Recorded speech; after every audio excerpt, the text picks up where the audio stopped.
theme song for the Gear Podcast. You like this new camera there, Uncle Liam? What do you think about that, mate? You're looking great, mate. You're sounding great. You're looking great. You're feeling a bit better after a month of sickness? I'm like mostly... you know what? Today I reckon I felt the best I've felt for probably a month, but this cough is still there a little bit. So other than that, I'm feeling okay. Everything's coming up, Millhouse. Mate. Oi, did you see they killed off Marge Simpson in The Simpsons like last night? What? Yeah, I read this article like, oh, like how did they kill off Marge Simpson? Like, I didn't watch the episode yet, and I probably will not watch it ever, but apparently like they flash forward in the future and she dies when she's like 70. So, you know, it's not that big of a deal. But people are losing their minds. See. You know, in the canon of the show, it's probably sometime after Bart becomes Chief Justice of the Supreme Court, I'd assume. Or is it before or after he becomes Bang Bang Bart? He's Bang Bang Bart first, and then he gets his act together. Oh, no, he doesn't become Bang Bang Bart. Todge, if you're listening, you'll know what's going on. You can fill us in. Exactly. Mate, very quickly, let's talk about those Fremantle Dockers. On a bit of a streak at the moment. A winning streak, that is. 5 in a row. Hopefully 6 after St Kilda. Flag mantle, brother. You're going to join? You're going to be a Freo member, mate? Come to the dark Absolutely side. not. But if they made the grand final, would they fly you over to do some pre-show? I doubt it, but, you know, we can always ask. They should. To do some pre-show. Mate, morale. Fun. Yeah. Get in Piercy's ear and be like, Piercy, you're going to make the granny and I'm going to be there. We're going to do it. They'd somehow find a way of getting Kevin Parker there. So, you know, it's him, me. You know, it's basically the same thing. How are you feeling after Gov retired? It's sobering reality. Kind of bummed. I watched the clip of the 2018 grand final about 20 times that day and got a bit emotional. So he really was a fantastic player. And I mean, man, the next 10 years of like contact sports are going to be very interesting from a organizational perspective, because this concussion stuff is like properly serious. Yep. I mean, good that he's made the right choice for his health, but he's also probably severely impacted his health. And not in ways that involve like riding all the way down to Fremantle on a push bike and back in one day. Yep. Did you watch any of the press around it as well from like Simo and all that, talking about how good he was? Yeah. They all frothed him. I mean, like cool. It's so much of the soul gets sucked out of modern sports that when you see someone who's just like playing the game, you know, just has that extra little bit of edge where, you know, they're not a robot. And he always came across as not a robot, which is nice. And obviously, if you don't follow football, Australian rules football, then we're talking about Jeremy McGovern, the centre half back for the West Coast Eagles. One of the greatest, if not the greatest defender of his generation. Some of the highest stats ever recorded.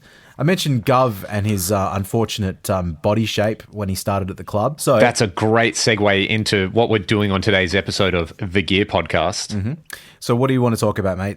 Tell the people. Mate, we're going to do controversial guitar shapes. Oh, hey. Because obviously the internet is exploding with rage and joy at the new Herman Lee PRS, which I will admit is an interesting collaboration, because Herman Lee isn't somebody I normally think of when I think of PRS, as I'm sure a lot of people. Yep. And yeah, so we're diving straight into it. And, you know, there's a bit of purple happening, like your beloved Fremantle Dockers. But so the model's called the Clio. Yeah, with an H on there as well. Chileo? Chileo? Yep, exactly. Yep. Anyway, go on. Have you got a picky there for us to all have a look at, mate? Yeah, let's bring a little picture up, shall we? Now, if you're only listening to this on you should be able to see this, or something, Troy. Then that's unfortunate. Oh, go into the Matrix. There we go. If you jump on YouTube and check out these guitars, or go have a look at the Chileo at some point on your phone there if you feel like it. So these are some brand new guitars, and you know, I as you say, unexpected. I've always thought he was an Ibanez man. Have you seen any videos and seen much press about these, mate? Oh, how can you not see press about them, Troy? Why else would we be jumping on this bandwagon? Well, I watched the Phil McKnight video. I watched that too. I will say immediately. And I thought it was interesting. You know, shout out to Phil. Shout out to Phil and shout out to Mike Nielsen. There was a something buttery song that came up in the bottom. I thought, that sounds pretty cool. But that was where I learnt the specs about this guitar, mate. So how's that? Just minds in sync. So my initial impression seeing just the front shot on it is that it's one of the worst things I've ever seen in my life. However, watching Phil's video where you see the 3D-ness of it, then there's some stuff going on. And it's still not for me, but I have to say there's some pretty interesting, like the contours. It's basically, when I looked at it, I was like, man, that's a really weird shape for a standard PRS, but the back is more like an Ibanez S series, right? Which I know Herman played Ibanez forever. Yeah. Yeah, because it's kind of like double contoured, isn't it? Yeah, double contoured. So that's cool. Like now I see the appeal and the fact that it's got that slimline shape, and he does some like hanging onto the guitar with a whammy bar only and kicking the guitar around and stuff like that. The fretboard inlays, I think, are dragons on there. Obviously, the Dragon Force. Yeah. PRS Dragon Force. Maybe it's starting to make a bit more sense.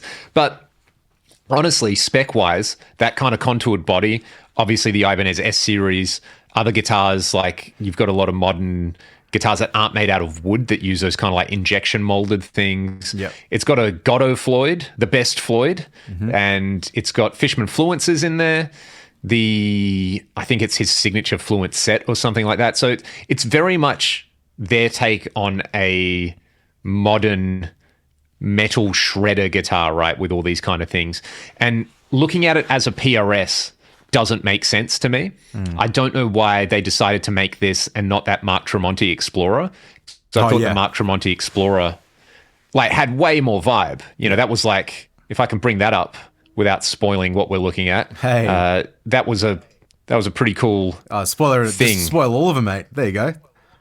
Yeah, bam, bam, exactly. Bam, we're just going through some bam, guitars. Bam, bam, bam. Anyway, Episode over. People have seen that photo of Mark Tremonti. It's sort of like a PRS Explorer. I thought that was really cool. It's interesting that they're deviating from, I guess, the core design in a big way here.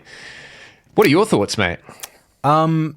There's a few things like, now that I'm looking at it with a bit of time, like my initial impressions were like, okay, whatever, it's just another guitar. I don't mind the dragon inlays. It's kind of cheesy, but it's a little different, and I'm cool with that. So right now, as I'm speaking, I am looking at the guitar kind of small as I've got it all arranged on my screen here. And the total package at the bottom there, the Jake Stringer, as we like to think of it, Yep. it's very distracting. Let's just zoom in on that. Yeah, it's really distracting. Like it looks like someone's shoved a cucumber down the bottom of their guitar for some reason. And obviously, we understand. And also, have you seen how the jack goes in? It's really deep. Like you're gonna have not gonna have a special cable for it, but it's really strange. Like I guess I get it. Like I get the purpose to have it on there, but it's really odd. I thought in the Phil McKnight video, like I did appreciate the craftsmanship of that, but I don't think it looks right, man. This is a very well-made fleshlight. Yeah, man. I mean, that's just the vibe I get with that. It's super strange, as you said. Bit of the package going on there. This like elevated carved thing around the 5-way switch. I mean, look, kudos to PRS. This looks really, as you said, really well made and kind of sculpted and crafted. I don't know if it's a design decision. I think it's in weird ways. It kind of this might be reading into it too much, but it almost has like the curves of what you would imagine a dragon's muscles would look like with those little parts. Again, I may be thinking about it too much because I've been watching lots of Lego Masters and they're talking about sculpting and shit. But it's not. It just doesn't really look right. I think also where that jack is, it interrupts where the it's not binding, but like where the dark outline is around the body. It kind of interrupts that clean line all the way around, which I don't really like that very much. Mostly on the pink one, you don't notice it as much on the purple one, I suppose. But the pink one looks kind of strange. I also don't really like the gold hardware on it, to be honest. It's the big fluence at the neck in the neck position is quite like striking, but also what the fuck do I know, man? Like I'm never going to afford. What it's really expensive, right? It'd be like 12 grand Australian to buy one of those. I mean, it's around 5 or 6 US. You know what I don't understand about this too, it's interesting. Put it that way. Yeah. Not for me. Yeah, not for me either. Like, I don't understand, because there was that video that, again, my reference point for this guitar is the Phil McKnight video, so I'm sure there are others that I should check out if I was that interested. But like he showed a little clip of him playing this guitar or one of the early versions where he snaps the neck off it. Because he's really aggressive with his tremolo, and that's his whole thing. So I guess it's really weird, like this being a, let's just say $12,000 Australian guitar, if not 14, 15, who knows with like how much it would cost to get here. Like his style of guitar playing is rough and tumble, just give me a tool so I can have fun and fuck around on. It's not like polite, sit there, and it's kind of like this guitar is too nice and too expensive for his method of music. I get you. It's like, it's just kind of strange to me. But I mean, obviously if it works, it works. Like it's nice to have a very well crafted guitar, but, you wouldn't imagine that all the necks are going to pop off all of them. But like, if you're going to like really aggressively smash it, like, I don't know, man, good luck. One cool thing that I did see, I know they're using carbon fiber inserts in the neck to strengthen it, which I think is really cool for PRS. I don't know why they don't offer guitars with stainless steel frets. It's actually pretty infuriating because this looks like something that should have stainless steel frets. If you were going to go into that modern guitar vibe with the Fluences, the Godot Floyd, carbon reinforced neck, stainless frets. I get that it's a signature model. I don't know, there's too many. It's a little bit on the spectrum of like really awesome to Homer Simpson designs a car. It's like mostly towards Homer Simpson designs a car, in my opinion. And that's going to be the metric going forward. Yeah, no, that's a great, I love that. What's the deal? So PRS puts out the Silver Sky. Maybe we should talk about that next, actually. Let's keep talking about PRS. Yeah. Let's bring up old mate Silver Sky. So you bring out a Strat. It's a Stratocaster. Yep. Absolutely. With a kind of a weird, worse looking headstock. I mean, look, I'll be 100% honest. I wish they just used the normal PRS headstock on it. Because, also on the spectrum of Homer Simpson designs a car, that's the cup holder. Yeah. So anyway, you've got your Strat, you've got your Telly, which we'll get to that as well. You've got your fucking shredder guitar. Like, what's going on? Like, do they just need their finger in? They're just redesigning all of the classic guitar designs now. Like, they kind of did that sort of with the what do you call it? The single cut with Les Paul like 30 years ago. Yep. And now they're just gonna do all the rest of them like that. Like, I didn't really think of it like that until you started talking about that the Chleo, as I'll call it. But it's like, it's a fucking PRS Ibanez guitar. So yeah, I mean, which actually is kind of funny, right? If you go PRS making an Ibanez, well, on paper that's pretty sick. But Ibanez, you play an Ibanez for an Ibanez, right? An S series is like playing a paper plate. It's so thin, but it's very, very fun to play.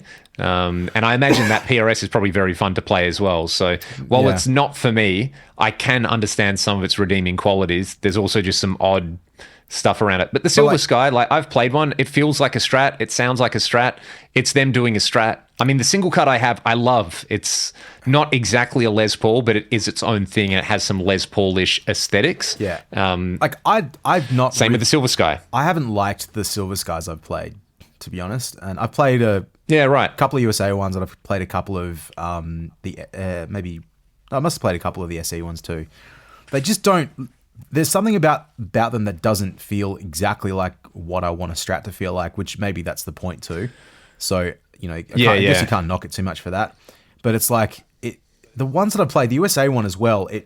Something about the lacquer on the top of it. It felt kind of cheap, and like there's like almost a plasticky feel about some PRS guitars. It's almost like it's like it's the thick poly lacquer. Yeah, and that's what I got from it. Whereas like some of my cheaper Strats, I don't know if it's just because I'm used to it or not, but like they just feel a bit more natural to me when I've played them. So yeah, I don't know. Well, like go on. I was going to say, for all of that, I dig this. Yeah, I kind of weirdly. You're going to redesign a guitar. Yeah, I weirdly do too. I think that body shape works better with that headstock. Yeah, starters. And look, the PRS headstock kind of the usual way around.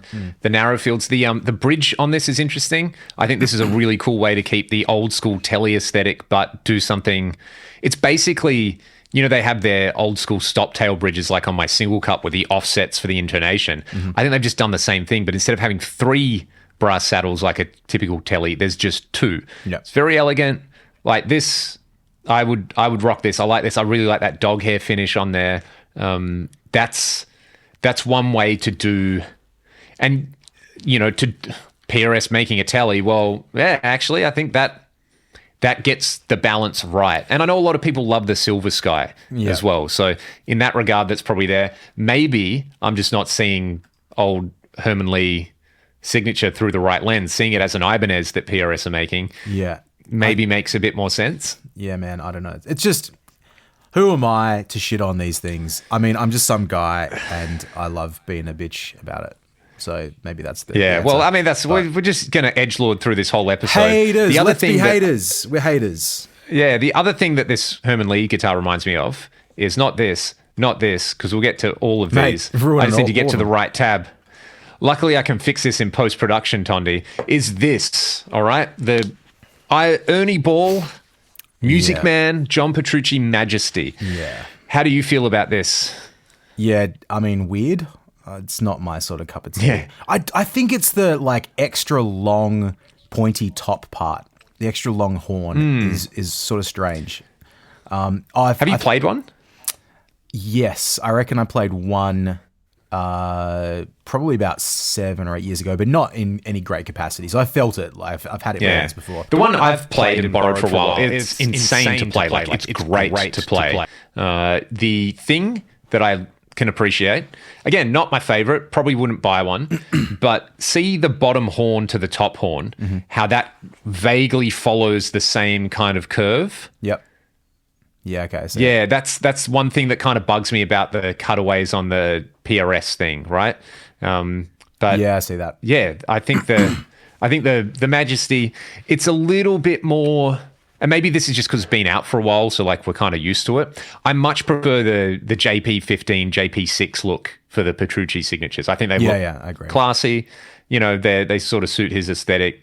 This, there's a bit.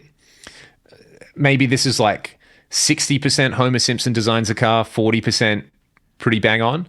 Whereas maybe the Herman is 70%. But the trem, that's kind of cool the way they've matched up, the bespoke hardware. The inlays, you don't immediately notice that they've got that shape. You're just oh, cool dot. So it's kind of understated and ridiculous at the same time. And I know if you that is the perfect the Majesty actually is the perfect guitar for someone who wants to play like Petrucci. It's to type. I think for the Mayer thing, but you could just get any Strat and do it. You know what I said about how Herman Lee kicks his guitars around and is a bit violent with it? That's not really the way Petrucci plays. It's up high, it's very precise, and that's it's a guitar made for precision, and it sort of it works for that. I think that's partly why the other one it feels really strange to me, because it's he's such a precise shred player, Herman Lee. But it's still kind of it's at odds with just being ridiculous as well, and it's almost like the other guitar. It's maybe it's partly the cost of it as well. It sort of feels like it's at odds with each other. The cartooniness, it's not cartoony enough. It's too. I think it'd be cool as an SE, right? If they did an SE version with fluences and a Floyd, that'd probably be, and maybe just plain colors, but keep that same kind of carve going on. I think that might be a cool thing, and they're probably just doing that. They'll easily sell out that limited run. There's 200, and it'll probably then become. Yeah. There's enough people who are going to vibe with that, and, we don't want to yuck anyone's yum if you're super into it. Again, it's a PRS Ibanez. Same way the Majesty is an Ernie Ball version of an Aristides or something like that. So while we're talking about guitar gods and their signature models, let's switch over to the Italian stallion, Steve Vai, and the Pia. And I've purposefully chosen this black one on here because I made the point that this looks like a black leather couch. Yep. Yeah, I see. Right? That. You go to an importing store that sells Italian furniture, and they'd have a black leather couch with gold trim and a table with that kind of gold leaf and marble look on it. That's the vibe here, right? And it definitely suits Steve. And I also like that it's for his wife. That's where he got the idea. So extra points there. I think it is just weird seeing it not be a gem. Yeah, I think I get a little turned off when guitars are a little too appointed with, things. Like it to me, it's just a little gaudy. The monkey grip cutaway, which is I don't know what they call that now. It's clearly not a monkey grip, but like the shape of them, it's really pretty, and I appreciate that. But then just like all the detail on it, even though it's black, but just something about like the way the pickups look and the fretboard, it's just too much. And I think there's more detailed versions as well of that. It's weird. It's like, it's not like this is a new thing for Steve Vai. Like if you think about the flowers, like gem, man, I love the floral gem. That's the best gem. Yeah. So who am I to talk about any of this stuff? But there's something that still, I don't know if it's just because it's been out for so long, but there's something about that guitar that feels maybe a little bit classier. Like this one seems more like upper class elite. I don't want to say that sounds really strange, but it's like it's very like cocktails. Whereas the other one is a bit more like maybe it's the hippy dippiness of the flowers, which is not really that, but it kind of has a bit more. I don't know how to describe it, but yeah, that one just doesn't really like hit it on the nozzle for me. It's an interesting one. I having played one, I mean, they play great, and it suits the Ibanez thing. I think this is only about 30% in the direction of Homer Simpson designs a car, because really Homer Simpson designed a perfect car with the gem, and they've just, they've just added a few, like they've taken it to the Italian wholesaler and decked it out in like some faux leather and things like that. Matt, there's so many Ibanez guitars. Like we spoke before this. Now that we're talking, there's more that I'm thinking of that don't pull them up. But like talking about signature models, like you think about the Red Beach Voyager, which I would love to own one of those guitars, but it's very strange. Like that cutaway at the back.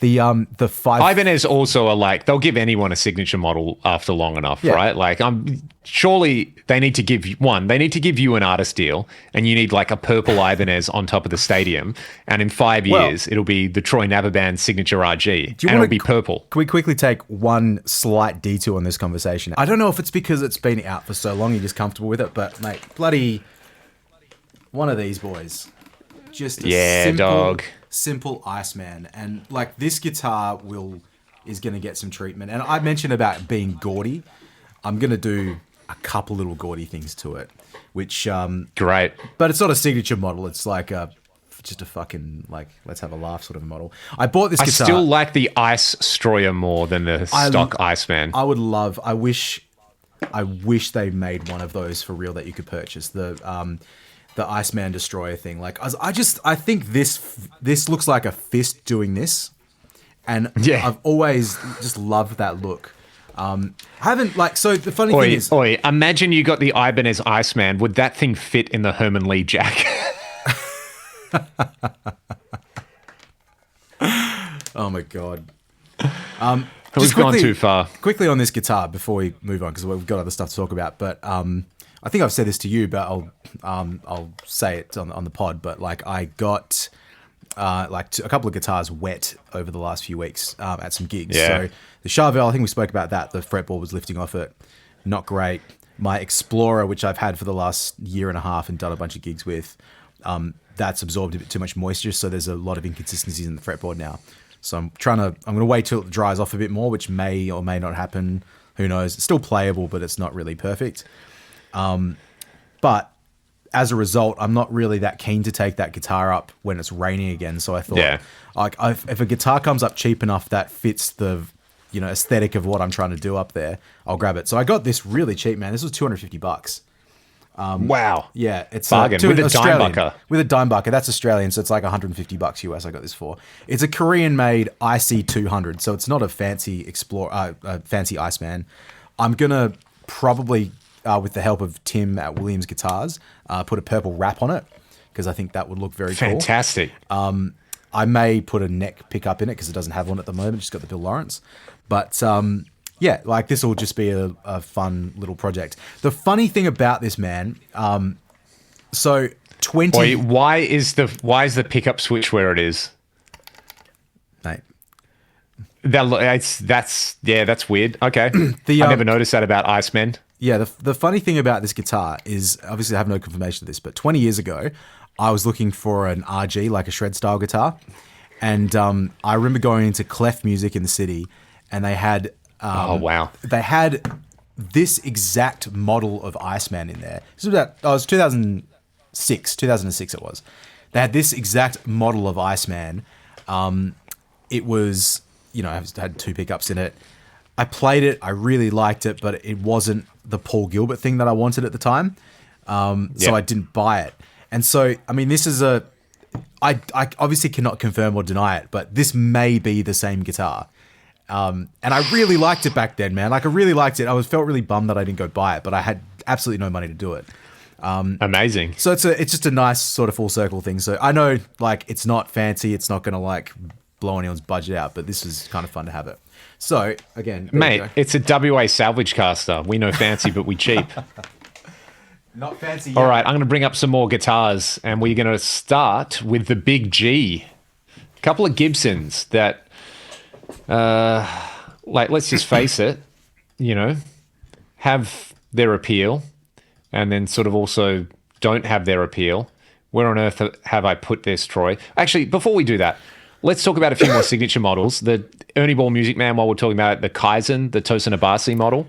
Yeah, I'm not a big fan of Tosin's guitar designs in general. Again, it's a guitar built for like speed and precision, and that's not really something that really I value too much. So maybe that's a me problem. Probably is a me problem. One thing I do like are the Steinberger gearless tuners on there. So see, there's no like tuning keys. Oh yeah. Yeah, which I've got on my Explorer and my Firebird, which I kind of dig. I think as well, this is a guitar that's also made to be played sitting down in the classical position. Yep. So it does have that precision thing again. Look, I'll be honest, man. That neon pink one with the black hardware, I'm kind of into. I'd do this before I did a Majesty. Put it that way. Yeah, but to be honest, if I want to, I figure out if you're going to get crazy, you may as well do that. Yeah, I feel you. But to be honest, if I'm going to get a pink signature model guitar, I will absolutely. I mean, there's only one. There's only one, and the one that I'm thinking of is the Machine Gun Kelly Schecter, which was dog. So goddamn awesome looking, but I don't know if I want to play a Machine Gun Kelly signature guitar. And it costs a lot of money. It looks so cool, but I'm not going to drop that much just to get that guitar for shits and giggles. But okay, you mentioned the S word. You dropped an S bomb. Let's talk about Schecter, and in particular, you wanted to bring up the 006. Yeah, this came up again one came up for sale on Marketplace like 2 days ago. And I was reminded of it because I had this catalog when I was a kid, or used to come to the house from one of the local music stores. And they had like lots of Schecter guitars. It was like the peak of Papa Roach. And I remember they were playing them at the time, and they were like in the ads for this on this thing. Yep, that's right. I just remember seeing this guitar and thinking like, man, it just doesn't look right.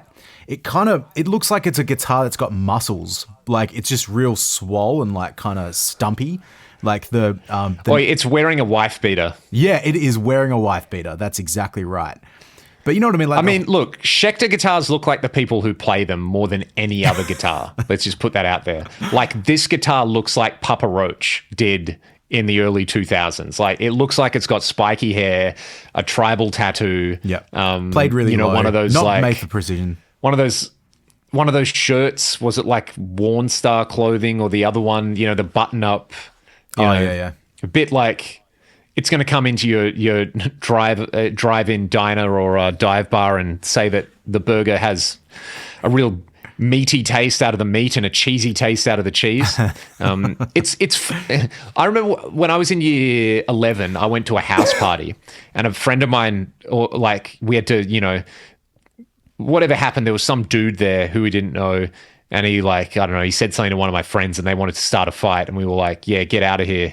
And this guy was wearing flame shorts. Oh, so just having flame shorts became like, having flame short guy energy. It was the thing, like just being aggro and being a dickhead. And yeah, this guitar is wearing flame shorts, speed dealer sunnies, it's got spiked hair, and it's like, yeah. Let me tell you something. Needless to say, it's not the worst, but also it's just such a... When people are like, oh, yeah, man, the early 2000s and late 90s was sick. You're like, no, they were a Schecter 006. Yep.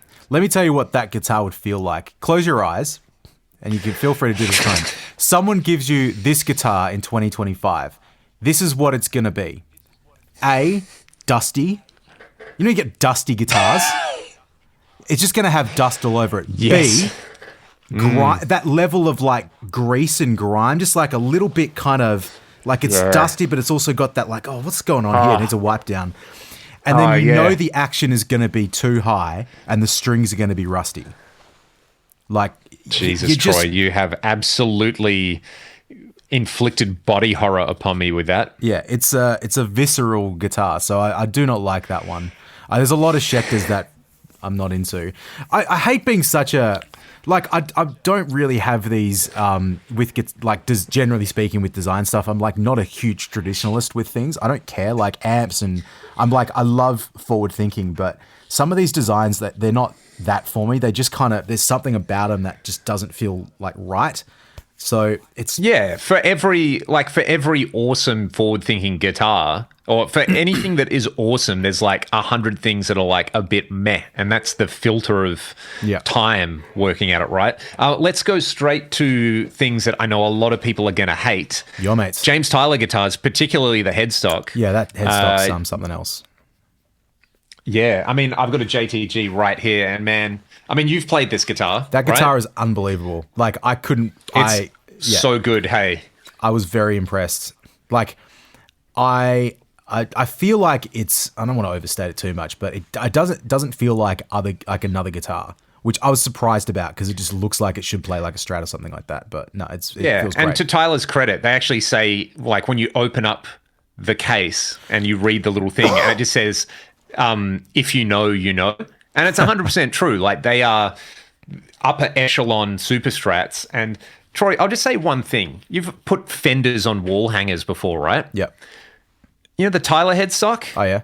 It hangs perfectly. That's one reason why it's there. And also, Jim Tyler, before he passed away, I can't find the post right now, but there was a forum post, like on Rig Talk or something, where basically someone was like, oh, the headstock's so ugly, you should change it. And he's like, for every person who says it's ugly, I'm going to make it bigger and I'm going to write my name more on it. So there's a couple of models they have where like James Tyler is written so many times in this squiggly kind of thing. Yeah. The other thing that is killer about them are those schmear finishes. Like that's literally they keep it secret. And I've spoken to a couple of buddies I have who are unbelievable luthiers who have said like, oh, you went to the Tyler factory.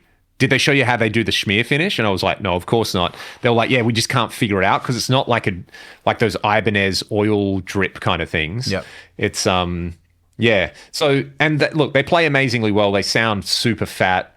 The headstock is functional, and the more I look at it, the more I get used to it. But also, it kind of looks like it's got it looks like a cartoon witch with all like a huge nose and warts all over it.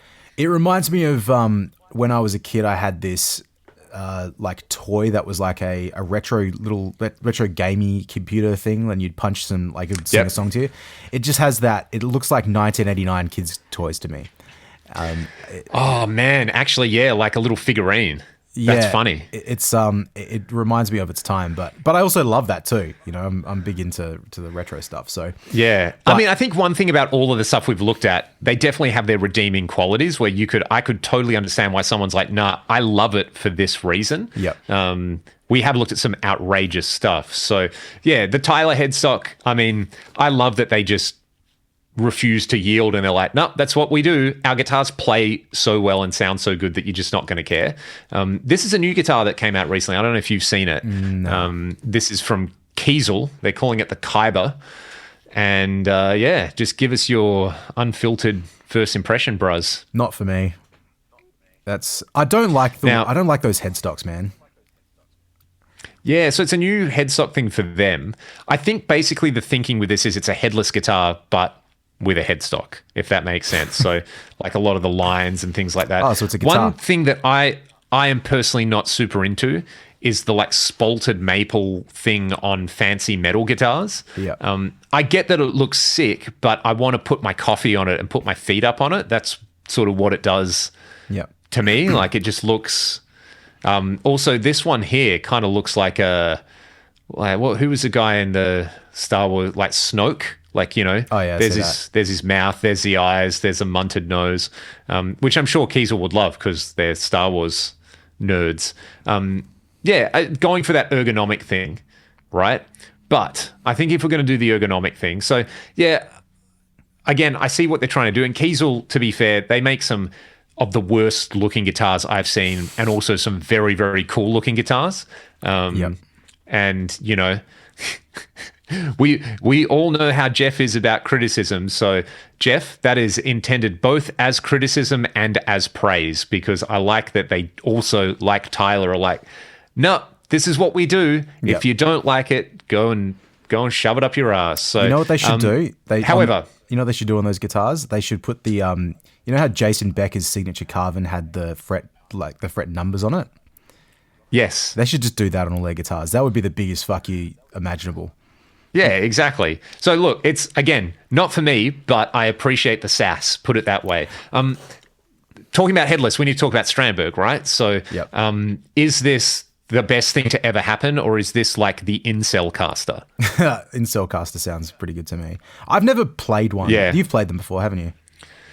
Yes. The thing that you do not get from looking at a photo of them is obviously the Endure neck, where anyone who is unfamiliar with Strandberg, I'd encourage you to play one, because they're one of the few modern guitar designs where I can safely say, you know what? I can see someone playing this and saying that it would change their life. Right. And headless guitars being cool again is largely due to Strandberg. And I mean, sometimes I look at them and I'm like, yeah, this is the sort of thing that like terminally online prog dudes would play, and then go on a forum and talk about, the decline of Western civilization and things like that. Or The I could metal look at it and forum go, from no, Perth, actually, Western Australia in mid 2000s.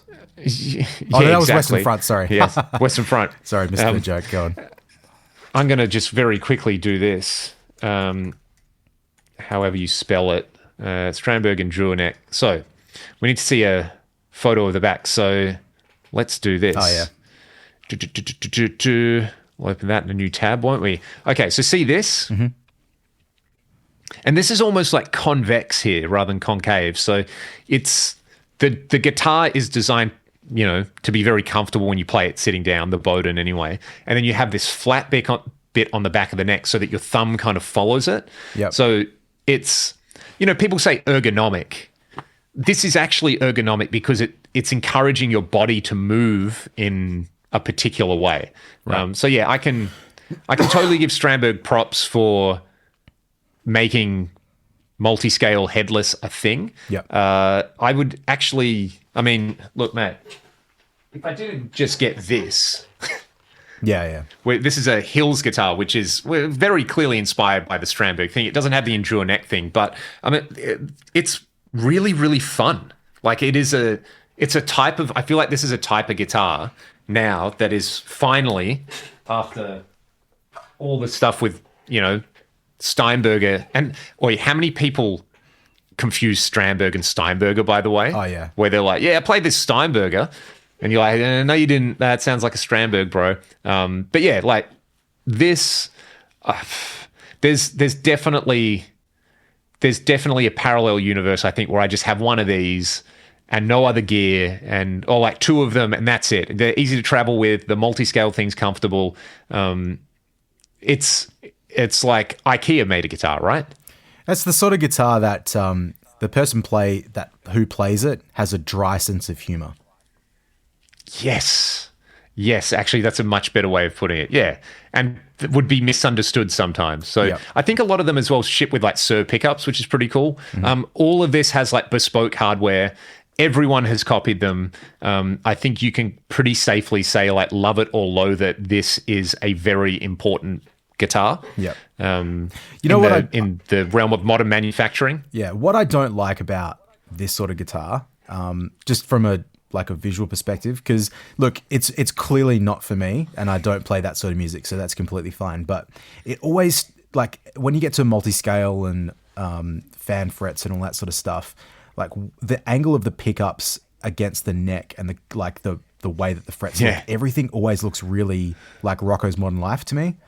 And it's just it's everything is kind of skewed, which is Yep. I'm sure there's a reason for that. It just looks weird to me, and again, when you're playing it, it doesn't really matter, I'm sure. But One thing I kind of dig, and if you like the Strandberg thing, but you wanted something maybe, we were sort of talking about Kiesel before and Strandberg, and this, like the way the Ormsbys angle the pickups, I think is like that, and the whole, like, they lean into the fact that it's not straight frets and it's not all neat angles like that. That really works to me. I think I think that's actually one of my favorite headless designs, just for the fact that you're like, okay, the angle that's on is designed to be comfortable when you play standing up, right? And that would look sick on a bass as well. I'm a big fan of headless bass guitars. So yeah, anyway, the Strandberg thing, yeah, I think uncontroversially you can say, look, if you think it's lame, well, you're probably playing like a Les Paul or a Telly anyway. If you play one and you really like it, I can see why people would just be like, no, this is actually the thing that I want to sit down and, because they are ergonomic, you can play them for a long time as well, which is pretty cool. Now, let's pivot to stuff that's definitely not ergonomic. I have played one of these, and so the Jack White triple caster, it's the same way that like the Majesty is the most John Petrucci looking thing ever, or the Herman Lee Clio is the most Herman Lee looking thing. This is like the most Jack White design, right? Yeah. It kind of looks like, it looks like someone who would go to the Mustang on Swing Dance Night, right? Yeah. Yeah, it's big rockabilly vibes. I've played one of these. The neck and the frets are like a sick shred guitar neck. It Really? actually is so easy to... Yeah. It's like secretly an Ibanez RG550, but it's got into swing dancing. Wow, that's kind of interesting.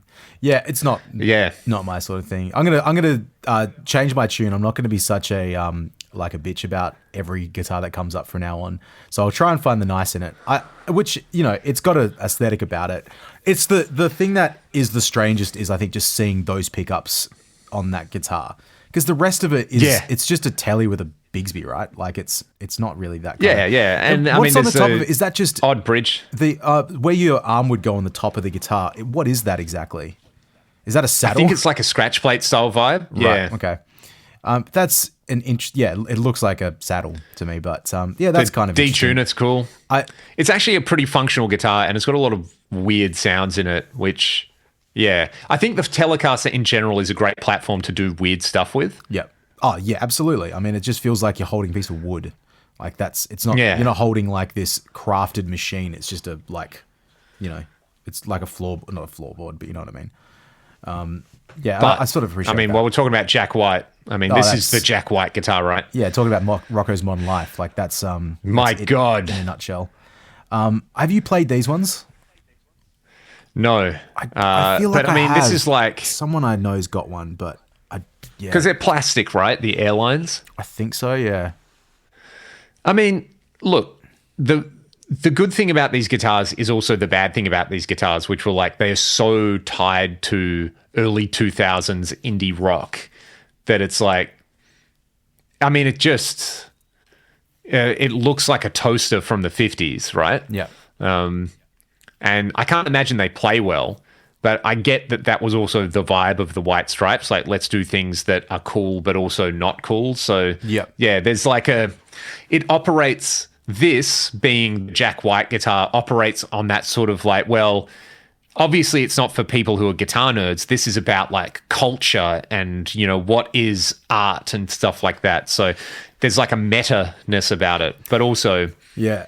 Genuinely one of the least appealing things I've ever seen in my life. Well, there's a lot of guitars, like, I don't know if he pulled any up before, but like, I remember when I was at uni, there was a guy that was really into old Japanese guitars, like 60s, like Japanese guitars. Yeah, right. Not copies of like Les Pauls and that, but they were just really strange, body shapes. And yeah, it was like, it had a similar aesthetic where it like looks like a guitar, but everything's a bit sideways. Or those, what were they? Italia Modinas? Have you seen those? I've seen those. Yeah, that wasn't the one, but there's like something about those guitars, having played those, because there probably is still a lot of them around Perth. There were people bringing them in for a while, but the same thing about that. It's like the action always feels like it's too high. Like that guitar, even though peaks. Yeah, it's not easy to play. It's the aesthetic of it is more important, and also the volume and tone pots, like where your arm is. Yeah, like could do. Anyway, look, that's fine.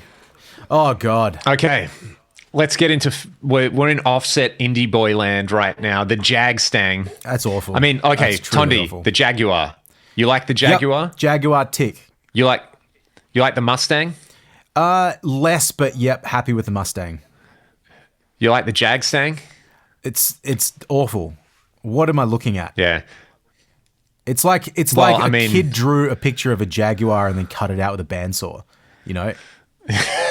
in woodworking class. It's like hey, and look, there's the wonky pickups, but this time against parallel frets. Oh man, it's I know some people really like offset guitars, and I've come around on that a little bit. But it's just fucking weird, man. It's it looks too narrow. I know in this the is waist. the guitar. Go on. This is like my dad's most hated guitar in the universe. I think around the time. Oh, because he loves just quickly. He loves Nirvana. Do you remember? It was when we were recording one of the albums years ago, and I was at your place. Oh yeah, and I was talking to your dad. Rant. Your dad. I mentioned something about Nirvana to him, and he gave me a 45-minute rant, like a proper Bill getting fired up, like red in the face, like really intense rant about how Nirvana's ruined music and all this stuff. And I mean, this discussion we're having is in 2013, probably. It's like, Bill, fucking move on. I mean, mate. and this is also like a man of his generation. It's like, if you liked the music of the 80s, you're probably also, there's a large number of people who are still like, no, grunge ruined music. Yep. So that was an all-time, like, you experience a small amount of my childhood with that 45 minutes. But also, I just remember him being like, man, I remember seeing this photo of this thing called a Jag Stang. And like, like offset guitars, like you can do them, but this was just the worst thing I'd ever seen. And I think you said a similar thing. It looked like a child drew it with crayons. So, yeah, you know what it is? I'm going to tell you what part I hate the most about this. And I think if it was not for this, I'd maybe I'd get over it. On the top, so as you're holding the guitar, the top part, maybe put the mouse right there, above where the bridge pickup would be. See that curve, like as it comes down, like in between the neck, where the body like comes in towards the pickups, that is too narrow and it's driving me insane. Although maybe it's just because of the pick guard. It might be the pick guard looks like it's like jutting out too much. Yeah. And it kind of ruins the pick guard has those electronics there, which is like, Yeah, it's just, it fucking looks awful, man. I don't know. And now, talking about offsets, let's do bougie offsets, because I've seen a lot of people playing these, the Novos. I'm not that familiar with these guitars, man. They've got some at the Rock Inn, and they're pretty expensive. I think the whole idea is like a boutique version of an offset. So rather than a piece of crap plastic guitar, let's have good hardware and nice timbers and stuff like that. It's it's got the like almost 335 hollow body shape thing going on. Yeah. I do like the single, like not an F hole. There's some balance in there. I don't know. This seems like the people who designed it maybe have a slightly deeper than surface level understanding of balance and aesthetics. Yep. Yeah. I don't love it, but I don't hate it. I think, look, the thing is like the headstock's big, but then you've got this like the way these are offset, the cutaways. It's sort of like, there's this negative space thing happening. And man, I think there is a little bit more just from a pure design. You have to have a big headstock if you're going to have an offset body, I think. Like if you go back to the Jag Stang, I think that headstock's too big. Like it needs to be maybe. Yeah. Yeah, maybe I'll take that back. I think that would probably look better with a normal sized headstock. That looks, like top to bottom, that looks a little bit more balanced. But, man, it's not my sort of cup of tea, really, is it? But you know. But just like, yucking if yums. you were doing a gig that you do, you could get away playing that guitar more than you could a lot of the other ones we've looked Oh at. yeah, definitely. It's there is still a more Okay. traditional element to it, but maybe that's just the more like tobacco-y, sunbursty type finish on it. Yeah. There's a bit of class. I don't know what's coming next. There we go. The Kaizens. And we've looked at the Strandbergs. All right, let's get into some early 2000s, late 90s metal guitars. The ESP Forest. Let's start a black metal band. You want to start a black metal band with me? Yeah, I mean, dude, I remember seeing an LTD version of these at my local music store and just being like, that is the worst thing I've ever seen in my life. It's so bad. I think because it looks like, when you see like a whale carcass that sharks have gotten into, and yeah. it's just this blob of like mammal meat floating in the ocean, and like just all the sharks. That's what this body looks like. Like you've just like let, I don't know, a large animal take bites out of it. Yeah, I'm not a big Never been a fan of that one. I don't think I've played one before. It's the same Or as a like, Schecter. those dudes you know who what like I feel like. want to be, yeah. It'd be dusty, grimy, action's too high. Someone bought it in 2000 I mean- and left it at their mum's house and is picking it up to sell it on Marketplace now. That's the guitar. Go on. I mean, to be fair, it's an ESP, so it probably plays amazingly well. Okay. The their LTD stuff I is think really good, but is the one. Yeah. yeah. But those guys who like the social media, like they don't want to like do steroids, so they get like oil injections to have fake muscles. That's what this looks like. Yep. Let's get more outrageous. The BC Rich Stealth. And look, this whole episode could have been about BC Rich, but I have just chosen to isolate the Stealth as the one. The reason being, I saw a band, the guy was playing one of these, he sounded really good, and I was like, is that an Ibanez Xiphos? And he was like, no, it's a BC Rich Stealth.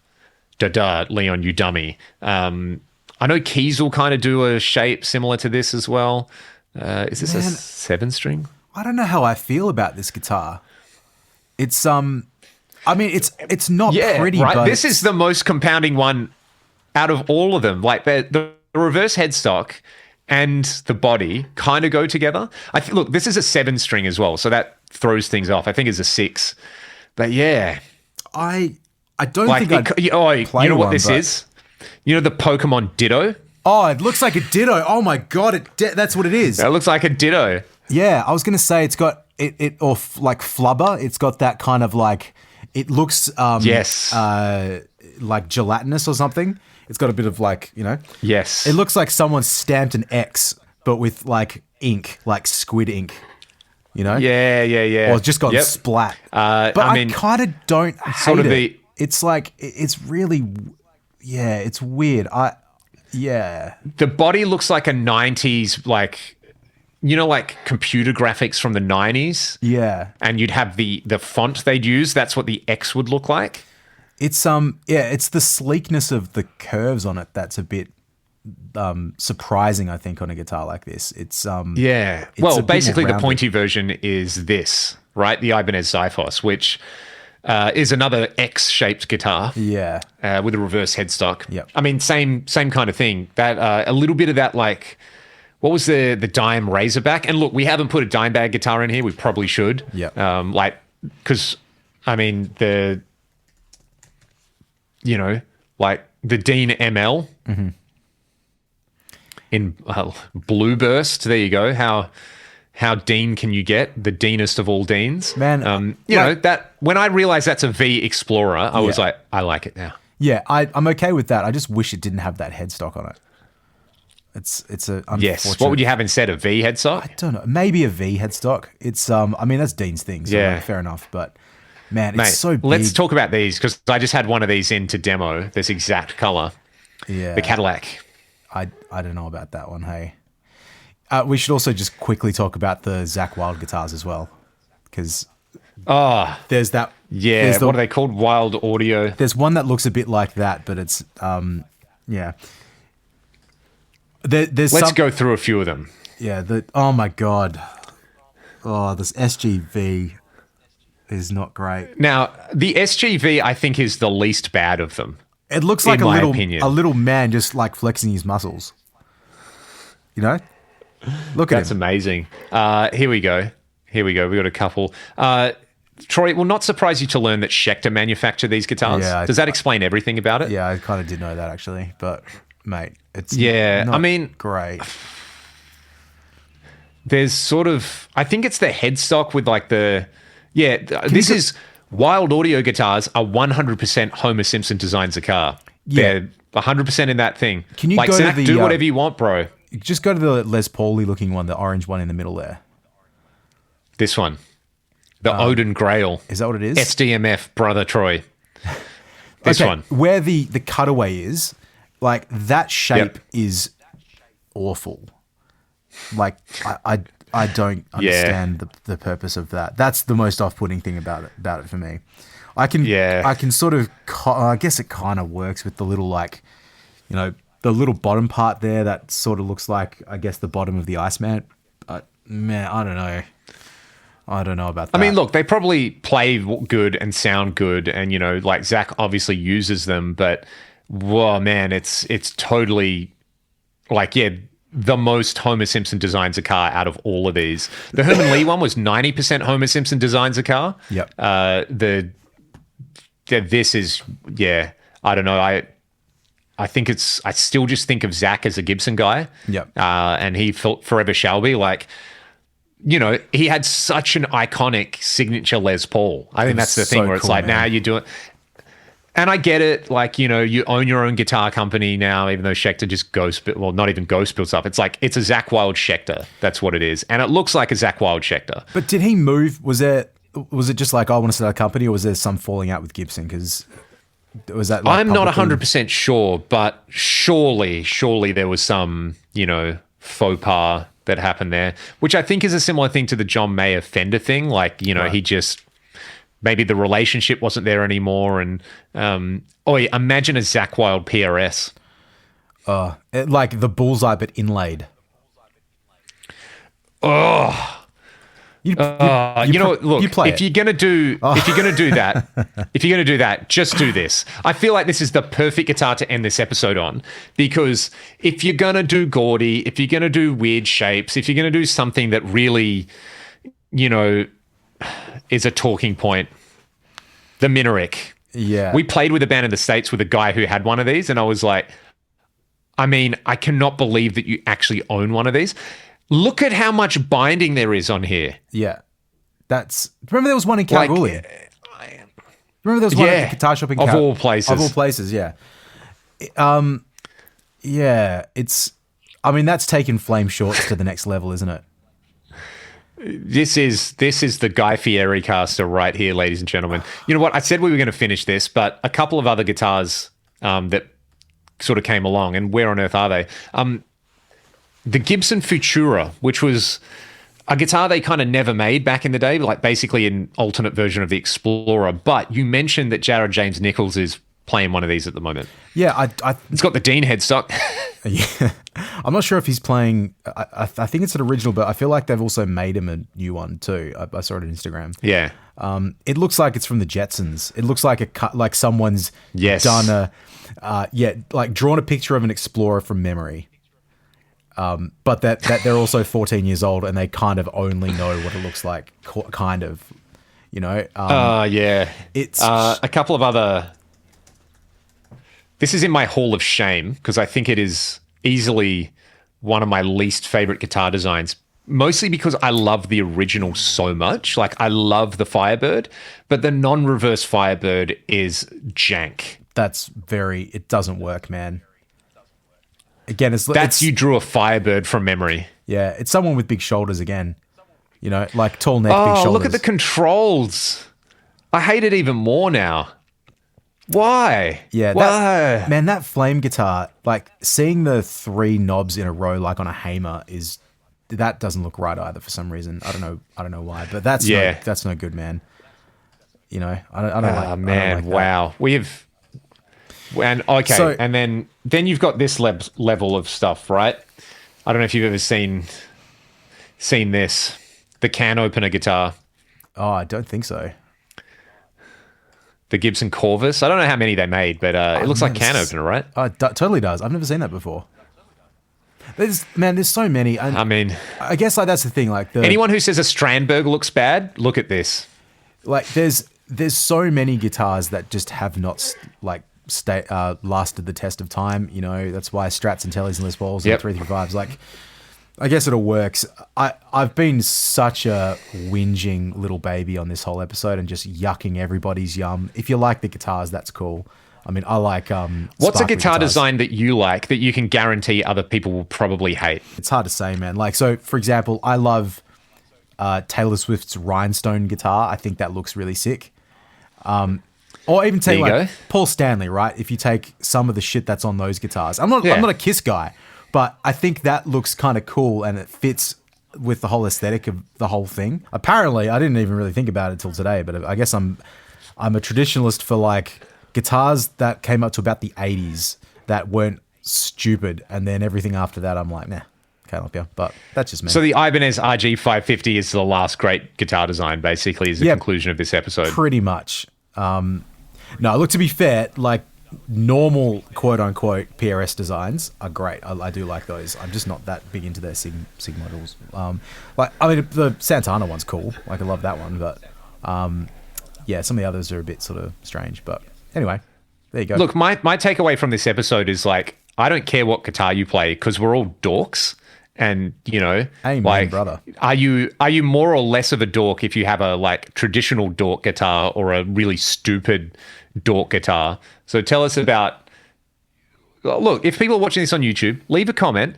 Tell us what your favorite guitar design is, and then tell us what your least favorite guitar design is. And I know there's going to be a lot of people who are like, my favorite guitar is the Telly, and my least favorite is the PRS, and vice versa. So it'll be really interesting to see what people's thoughts are. And you know, what a time to be alive where we have all these options. Like, you know, we can sit here and just roast this stuff, but there's also so much stuff where we're like, yeah, that's awesome and that's sick and we can do that. I think the main takeaway from all of this is that, like, you know, there's just a million ways to be terrible. Wrap it up there, mate. I think you've said enough.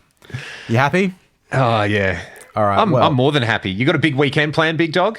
Big dog. You gigging? A couple of gigs. Got a Dockers game on Sunday, and yeah. Otherwise, Yeah, you mate. do. Do you know what I did the other day, mate? Which was really fun. I went and kicked the football with my son, Oh, it's so good. and I think I've worked There out you how to go. kick a drop punt. Like, I finally worked it out, and I also ripped a couple wicked torpies too. It was you it was did. very good. Did you watch the Dockers Essendon game? I'm assuming you didn't, but there was one. I didn't know. Nate Caddy, the full forward for Essendon, just like Ripped this- the torp? Yeah, like a 70-meter torp, and everyone was like, Hell "Hey!" yeah. And they just panned back to him afterwards. He was just like, "Yeah, I did that," you know. Anyway, what about you, mate? What do you got? What do you got planned for the Amazing. weekend? I got a gig Friday with the boys, and then I think it is, what is it, Supernova on the weekend? So yeah. Ellsworth will be out all weekend doing that, and I'll probably just chill out with the cats and just be a guitar dork, as we all are. Must be nice, mate. All right, well, Hey, one more for you.